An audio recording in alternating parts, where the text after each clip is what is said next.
Hello दोस्तों, स्वागत है आपका मेरे YouTube चैनल परीक्षा प्लान में। तो कैसे हैं आप लोग?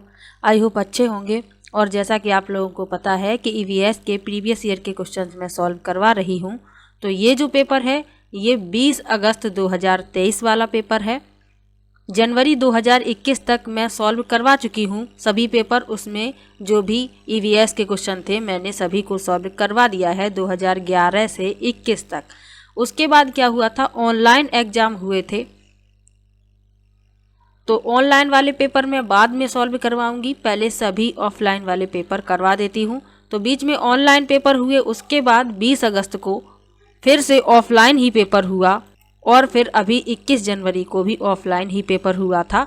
तो इसके बाद एक पेपर और ऑफलाइन वाला है जो अभी जनवरी में हुआ था, उसको भी मैं सॉल्व करवा दूंगी। तो आज ये पेपर है 20 अगस्त 2023 वाला। इसमें जो भी EVS के क्वेश्चन हैं उनको सॉल्व करवाऊंगी। तो चलिए शुरू करते हैं। यदि वीडियो देखने के बाद आपको अच्छा लगे तो वीडियो को लाइक और शेयर कीजिएगा, और यदि आप चैनल पर नए हैं तो चैनल को सब्सक्राइब कर लीजिए। तो चलिए शुरू करते हैं। लिखा है, गुजरात के सापेक्ष उत्तर प्रदेश और आंध्र प्रदेश की क्रमशः स्थितियां हैं। With respect to Gujarat the location of Uttar Pradesh and Andhra Pradesh respectively are. पहला विकल्प है उत्तर पश्चिम दक्षिण पश्चिम, दूसरा है उत्तर पूर्व दक्षिण पश्चिम, तीसरा है उत्तर पूर्व दक्षिण पूर्व और चौथा है उत्तर पश्चिम दक्षिण पूर्व। तो चलिए मैप पर चलते हैं। मैप वाला प्रश्न है, गुजरात के सापेक्ष उत्तर प्रदेश और आंध्र प्रदेश की स्थिति पूछी गई है। तो ये है गुजरात। उत्तर प्रदेश कहाँ है? ये। तो ये दिशा कौन सी हो गई? उत्तर और पूर्व। इस तरफ पूर्व होता है, ये पश्चिम, ऊपर की तरफ उत्तर और नीचे दक्षिण। तो उत्तर प्रदेश की स्थिति हो गई गुजरात के सापेक्ष उत्तर पूर्व। अब पूछी गई है आंध्र प्रदेश की। तो आंध्र प्रदेश कहाँ है? ये रहा आंध्र प्रदेश। तो गुजरात के सापेक्ष आंध्र प्रदेश की स्थिति क्या है? दक्षिण पूर्व। तो उत्तर प्रदेश की उत्तर पूर्व और आंध्र प्रदेश की दक्षिण पूर्व। चलिए प्रश्न पर चलते हैं। तो तीसरा विकल्प इसमें सही होगा, उत्तर पूर्व और दक्षिण पूर्व।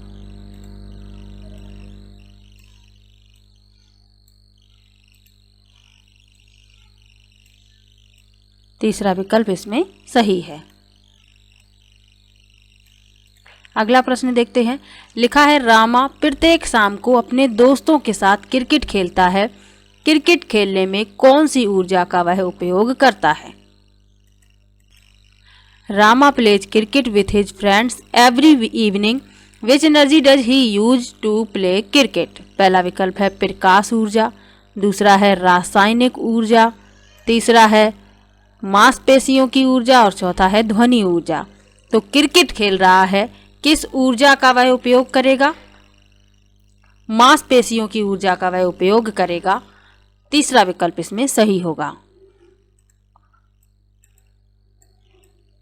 20 अगस्त वाले पेपर में अच्छे प्रश्न आए थे, सभी प्रश्न बहुत अच्छे थे। जिसने प्रीवियस ईयर के सभी प्रश्न पढ़े होंगे और NCERT से पढ़ा होगा उसने सभी प्रश्न आसानी से सॉल्व कर लिए होंगे।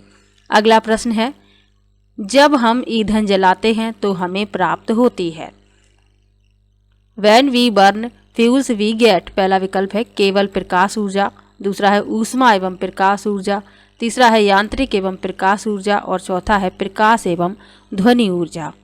तो आप लोगों को पता है कि जब हम ईंधन जलाते हैं तो प्रकाश भी उत्पन्न होता है, ऊष्मा भी उत्पन्न होती है, यानी कि ऊष्मा एवं प्रकाश ऊर्जा दोनों ही हमें प्राप्त होती हैं।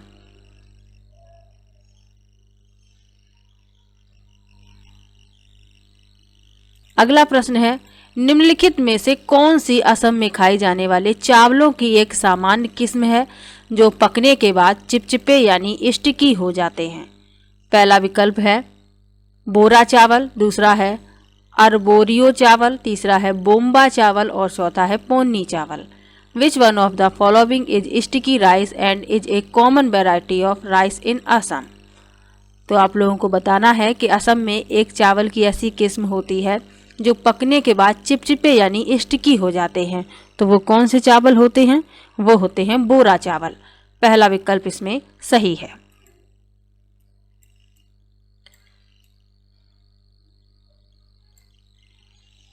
अब ये जो 3 चावल की किस्में लिखी हैं, इनके बारे में भी तो जानना आवश्यक है। हो सकता है अब अगली बार इन्हीं से प्रश्न पूछ लिया जाए, तो इनको भी जानना आवश्यक है।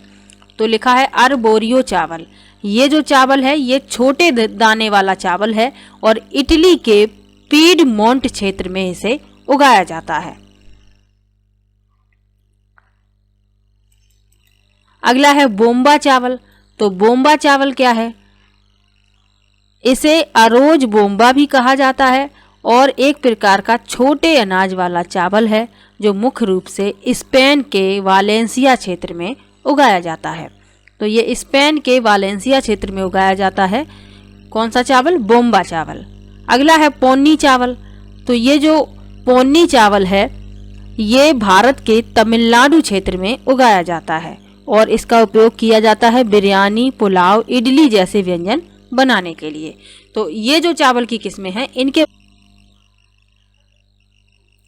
इसके अलावा असम से एक प्रश्न पूछा जाता है कि असम में घर कैसे बनाए जाते हैं। तो असम में घर जमीन से ऊंचाई पर बनाए जाते हैं। 3 से 3.5 मीटर ऊंचाई पर घर बनाए जाते हैं और मजबूत बांस के खंभों पर ये घर बनाए जाते हैं क्योंकि वहाँ पर बारिश बहुत होती है और बारिश का पानी घरों में अंदर ना जा पाए, इसीलिए इस प्रकार के घर बनाए जाते हैं। अगला प्रश्न है बिहार राज्य के लोगों के लिए निम्नलिखित में से मधुमक्खी पालन कार्यक्रम आरंभ करने के वर्ष की सर्वश्रेष्ठ अवधि है।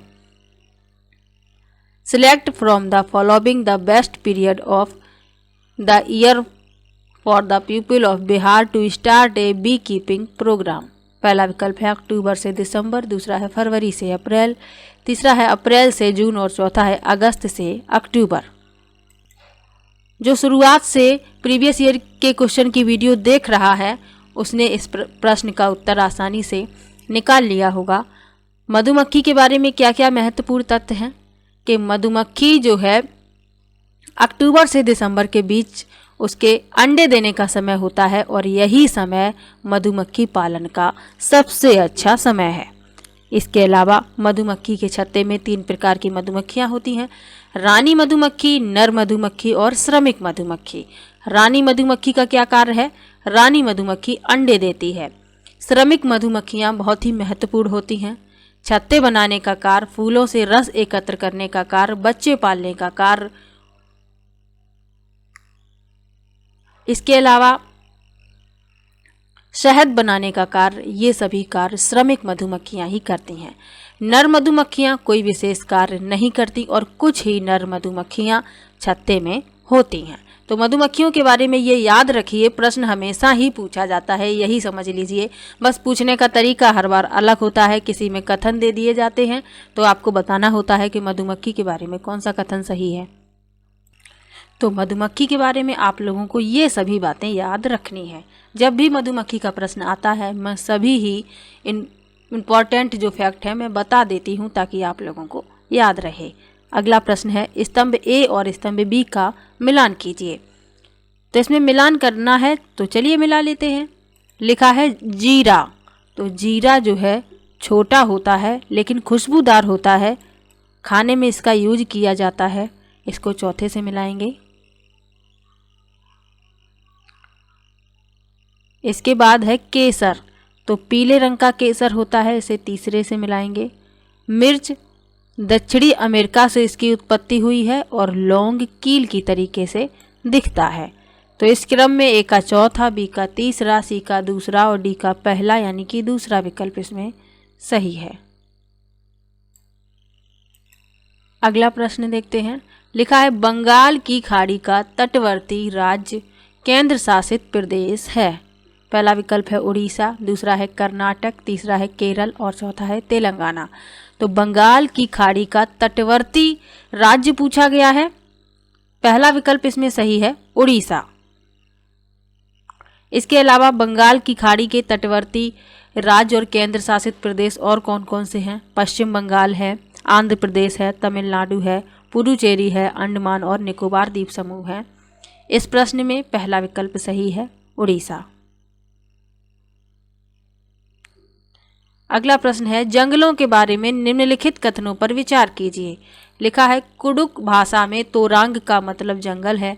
झारखंड में ग्राम परिषद लॉटरी के माध्यम से यह तय करती है कि किस परिवार को कृषि के लिए कितनी भूमि मिलेगी।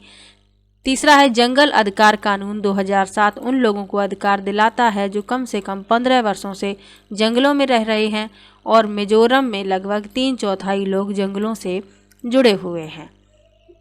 अब इसमें बताना है कि जंगलों के बारे में कौन से कथन सही है। तो इसमें लिखा है, कुडुक भाषा में तोरांग का मतलब जंगल होता है, सही है। कुडुक जो भाषा है ये झारखंड के एक विशेष समुदाय द्वारा बोली जाती है जिसमें तोरांग का मतलब होता है जंगल। बी में लिखा है, झारखंड में ग्राम परिषद लॉटरी के माध्यम से यह तय करती है कि किस परिवार को कृषि के लिए कितनी भूमि मिलेगी। तो ये झारखंड में तय नहीं किया जाता, ये मिजोरम में तय किया जाता है लॉटरी के माध्यम से कि किस परिवार को कितनी भूमि मिलेगी, इसलिए ये गलत है। तीसरे में लिखा है, जंगल अधिकार कानून 2007 उन लोगों को अधिकार दिलाता है जो कम से कम 15 वर्षों से जंगलों में रह रहे हैं। तो 15 वर्षों से नहीं, जो लोग 25 वर्षों से जंगलों में रह रहे हैं, तो जंगल अधिकार कानून उन लोगों को अधिकार दिलाता है। बी भी गलत है, सी भी गलत है। डी में लिखा है, मिजोरम में लगभग 3/4 लोग जंगलों से जुड़े हुए हैं, तो ये सही है। ए और डी ही इसमें सही हैं, यानी कि चौथा विकल्प इस प्रश्न का उत्तर है। अगला प्रश्न है, 24 ग्राम पर ml घनत्व और 6 ml आयतन वाली वस्तु का द्रव्यमान क्या होगा। तो द्रव्यमान क्या होता है, घनत्व गुणा आयतन। घनत्व दिया गया है, आयतन भी दिया गया है, तो 24 गुणा 6 गुणा करने पर कितना आएगा, 144 ग्राम। तो वस्तु का द्रव्यमान कितना हो गया, 144 ग्राम। ऐसे प्रश्नों को आपको छोड़ना नहीं है, ये सिंपल सरल तरीके वाले ही प्रश्न पूछे जाते हैं, तो आप लोग इन्हें सॉल्व कर लीजिएगा। क्योंकि द्रव्यमान क्या होता है, घनत्व गुणा आयतन। ये याद रखिए, घनत्व आपको दिया जाएगा, आयतन भी दिया जाएगा, दोनों का गुणा कर दीजिए, द्रव्यमान निकल आएगा। अगला प्रश्न है, सांपों के बारे में निम्नलिखित कथनों पर विचार कीजिए तथा निम्नलिखित में से गलत कथन को चिन्हित कीजिए, यानी इनमें से जो गलत है वह बताना है। लिखा है, वे अपने भोजन को पूरा निगल जाते हैं। सांपों के दांत नुकीले होते हैं। जहरीले सांपों के डसने वाले दांत होते हैं। और चौथा है, वे अपने शिकार को चबाकर खाते हैं।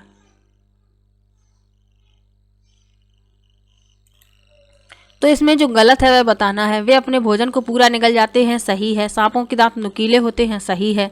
जहरीले सांपों के डसने वाले दांत होते हैं, बिल्कुल सही है। लेकिन वे अपने शिकार को चबा कर खाते हैं, ये गलत है। क्योंकि पहले ही लिखा है कि वे अपने शिकार को निगल जाते हैं, तो चबाएंगे थोड़ी, वो चबा ही नहीं पाते हैं। तो चौथा इसमें गलत है और गलत ही पूछा गया है। भारत में 4 तरीके के जहरीले सांप पाए जाते हैं। कौन कौन से हैं? नांग, करैत, दुबोइया और अफाई, ये 4 तरीके के जहरीले सांप भारत में पाए जाते हैं। सांपों के 2 खोखले दांत होते हैं और ये जब डसते हैं तो जहर के नुकीले दांतों के माध्यम से व्यक्ति के शरीर में जहर को प्रवेश करा देते हैं। और सांप के डसने की जो दवाई है सांप के जहर से ही बनाई जाती है। तो ये सब बातें सांपों के बारे में आपको याद रखनी है। अगला प्रश्न है, कांसा एक मिश्र धातु है जिसे निम्नलिखित में से किन्हें पिघलाकर बनाया जाता है। पहला विकल्प है टिन और कॉपर, दूसरा है कॉपर और जिंक, तीसरा है एल्युमिनियम और जिंक और चौथा है जिंक और टिन। तो कांसा यानी ब्रांज एक मिश्र धातु है जिसे टिन और कॉपर पिघलाकर बनाया जाता है। पहला विकल्प इसमें सही है। ये प्रश्न कई बार पूछा गया है, तो इसको याद रखिए, एकदम रट लीजिए। ये प्रश्न पूछा जाता है, कई बार पूछा गया है। यदि आप सभी वीडियो देख रहे हैं पिछले वर्षों के पेपर्स की, तो आप लोगों को पता होगा कि ये प्रश्न कई बार पूछा गया है। अगला प्रश्न है हाथी। हाथी तो बहुत ही इंपॉर्टेंट है, ये भी कई बार पूछा गया है। ईवीएस में चैप्टर है नंदू हाथी, और ये जो जितने भी तथ्य हैं उसी में बताए गए हैं। तो चलिए प्रश्न पढ़ लेते हैं। लिखा है, निम्नलिखित में से हाथियों के बारे में सही कथन चुनिए। 3 महीने के हाथी के बच्चे का वजन सामान्यतः लगभग 100 किलोग्राम होता है। वयस्क हाथी एक दिन में 200 किलोग्राम से अधिक पत्तियों और झाड़ियों को खा लेते हैं। हाथी बहुत अधिक आराम नहीं करते, वे दिन में 2 से 4 घंटे ही सोते हैं। हाथी कीचड़ और पानी में खेलना पसंद करते हैं। तो 3 महीने के हाथी के बच्चे का वजन सामान्यतः लगभग 100 किलोग्राम होता है, गलत। 100 किलोग्राम नहीं होता, 200 किलोग्राम होता है, इसलिए पहला हो गया गलत। दूसरे में लिखा है वयस्क हाथी एक दिन में 200 किलोग्राम से अधिक झाड़ियों और पत्तियों को खा लेता है, गलत। 200 किलोग्राम नहीं खा पाता है, 100 किलोग्राम से अधिक झाड़ियों और पत्तियों को खा लेता है, इसलिए ये भी गलत हो गया। हाथी बहुत अधिक आराम नहीं करते, वे दिन में 2 से 4 घंटे ही सोते हैं, सही है। हाथी कीचड़ और पानी में खेलना पसंद करते हैं। कीचड़ और पानी में खेलना इसलिए पसंद करते हैं क्योंकि उनके शरीर को इससे ठंडक मिलती है। सी और डी सही है, चौथा विकल्प इसमें सही है। इसके अलावा हाथियों के बारे में आपको और क्या याद रखना है? सबसे पहले तो यही याद रखना है कि 3 महीने के हाथी के बच्चे का वजन लगभग 200 किलोग्राम होता है। वयस्क हाथी एक दिन में 100 किलोग्राम से अधिक झाड़ियों और पत्तियों को खा लेते हैं। हाथी बहुत अधिक आराम नहीं करते, वे दिन में 2 से 4 घंटे ही सोते हैं। हाथी कीचड़ और पानी में खेलना पसंद करते हैं, इससे इनके शरीर को ठंडक मिलती है। हाथी के कान पंखे जैसे होते हैं, जब इन्हें गर्मी लगती है तो ये कान हिलाकर हवा करते हैं। इसके अलावा और क्या याद रखना है? हाथियों के झुंड में मुख्य रूप से मादा और बच्चे हाथी ही होते हैं। जो सबसे वयस्क मादा होती है, सबसे बुजुर्ग हथनी, वो झुंड का नेतृत्व करती है।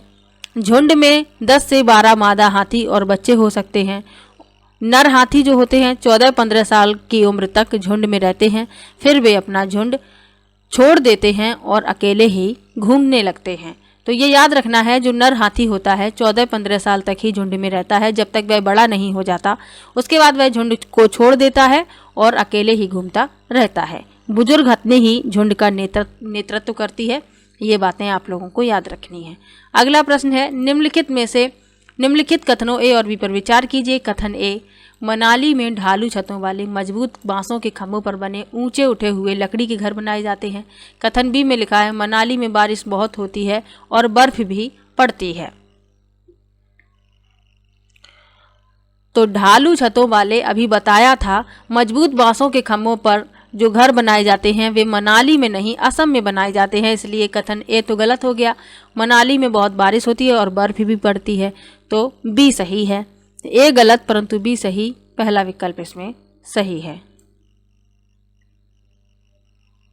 तो मनाली में जो घर हैं पत्थर के भी बनाए जाते हैं, लकड़ी के भी बनाए जाते हैं, उनकी छतें जो हैं झुकी हुई होती हैं। अगला प्रश्न है, निम्नलिखित कथनों पर को पढ़िए तथा सही विकल्प का चयन कीजिए। अभी कथन लिखा है, दाब लगाने पर गैस को आसानी से संपीड़ित किया जा सकता है। कारण है, जब हम किसी गैस पर दबाव लगाते हैं तो गैसीय कणों के बीच अंतरा अणु के स्थान कम हो जाता है और यह आसानी से संपीड़ित हो जाती है।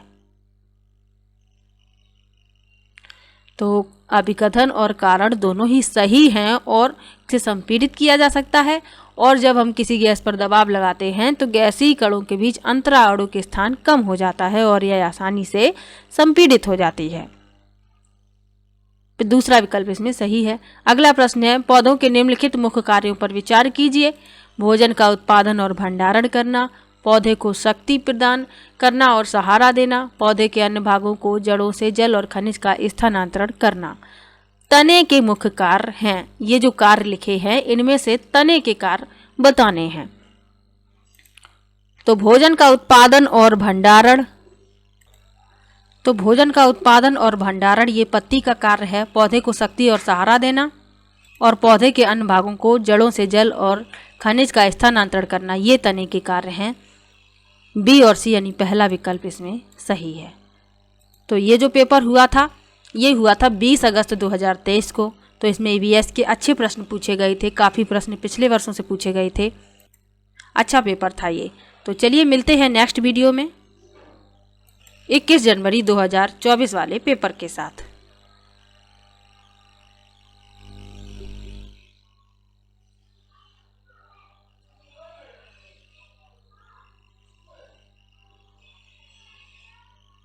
तो वीडियो कैसा लगा कमेंट बॉक्स में ज़रूर बताइएगा। वीडियो को लाइक कीजिए, शेयर कीजिए और चैनल को सब्सक्राइब कर लीजिए।